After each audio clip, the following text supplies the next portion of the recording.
അർജുൻ, അവസാനം നിന്നെ ഇങ്ങനെയാണ് നമുക്ക് ലഭിച്ചത്.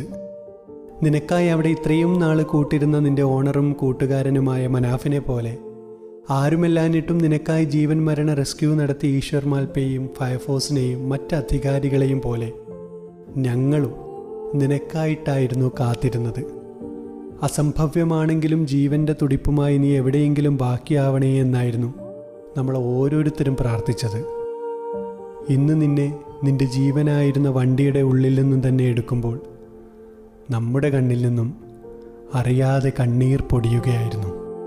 അതിനൊരു കാരണം, ഒരിക്കലും കണ്ടില്ലെങ്കിലും നീണ്ട 71 ദിവസമായി നീ നമ്മുടെ സഹോദരനായിരുന്നു, കൂട്ടുകാരനായിരുന്നു, ആരൊക്കെയോ ആയിരുന്നു. സോറി അർജുൻ. കണ്ണീരിൽ കുതിർന്ന ആദരാഞ്ജലികൾ.